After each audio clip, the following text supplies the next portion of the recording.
জানো যে আমি ইউটিউব করি, আর ইউটিউব করলে তো সমস্ত মানে ঘরের যা ব্যাপার সব তো শেয়ার করি। আমি অনেক কিছু ভিডিও তোমাদের শেয়ার করেছি। এই ভিডিওটা আমি শেয়ার না করে থাকতে পারলাম না বন্ধুরা, বিশ্বাস করুন। আমি মানে বলতে বাধ্য হলাম। আমি কেন হবে এরকম, কেন হবে? আমার মেয়ে, আমার যখন বাচ্চা হয়েছিল তখন দুটো ইঞ্জেকশন আমার বাপের বাড়িতে নেওয়া হয়েছিল, কিন্তু 3 নাম্বার ইঞ্জেকশনটা কোথায় দেবে একেবারে? আমি নিশ্চয়ই শ্বশুর বাড়িতে দেবে, আমি চলে এসেছি শ্বশুর বাড়ি, কিন্তু আমার মেয়ে 3 নাম্বার ইঞ্জেকশনটা আমাকে দেয়নি, আমার মেয়েকে দেওয়া হয়নি। কেন হয়নি, কেন দেওয়া হয়নি? আমাকে তো ফোন করা উচিত ছিল। আমি যখন শুভ ছিলাম তখন তো বেশ ফোন করছিল যে তোমার 5 মাসের একটা ইঞ্জেকশন আছে, 7 মাসের একটা ইঞ্জেকশন আছে। তাহলে আমার মেয়ে যখন ইঞ্জেকশন, আমি যখন বাপের বাড়ি ছিলাম তখন আমার মাকে ফোন করতো যে তোমার মেয়ের আজকে ইঞ্জেকশন আছে। কিন্তু এইখানে যখন আমি চলে এসেছি শ্বশুর বাড়ি, তখন কার দায়িত্ব?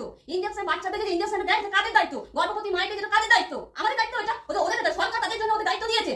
আমার মেয়েকে ইঞ্জেকশন পড়লো না 3 মাসে, এর জুড়ে যে মেয়েগুলো সবার ইঞ্জেকশন পড়লো, কিন্তু আমার মেয়েটা কেন পড়লো না? কেন পড়লো না? আমাদের ফোন করা উচিত ছিল, আমার নাম্বার দেওয়া ছিল, যেটা যে আমাদের ফ্যামিলি যে আমাদের বলবে যে ইঞ্জেকশন আছে, আমার মেয়েটার ইঞ্জেকশন আছে, তাদের কথা আমি বলছি। কেন বলবে না আমার মেয়েকে ইঞ্জেকশন আছে? কেন বলবে না? আমার ফোন নাম্বার দেওয়া ছিল, আমার নাম্বার দেওয়া ছিল, কিন্তু বলতে পারতো যে আপনার মেয়ে কালকে ইঞ্জেকশন আছে, তাহলে ইঞ্জেকশনটা আমি দিতে যেতাম। কিন্তু আমার মেয়ে ইঞ্জেকশন পড়লো না। কিন্তু দেখো আমার মেয়ে কিন্তু খুবই শরীর খারাপ, আমার মেয়ে শরীর ভালো নেই। কিন্তু দেখো প্রথমে ডেটটা আমার পেরিয়ে গেল, কিন্তু আমাকে বলা হয়নি। আমি পাশে থেকে শুনলাম যে সবারই ইঞ্জেকশন চলছে, কিন্তু আমার মেয়েকে বলা হয়নি, মানে আমাকে বলা হয়নি। প্রয়োজন মনে করেনি। কেন প্রয়োজন মনে করবে না?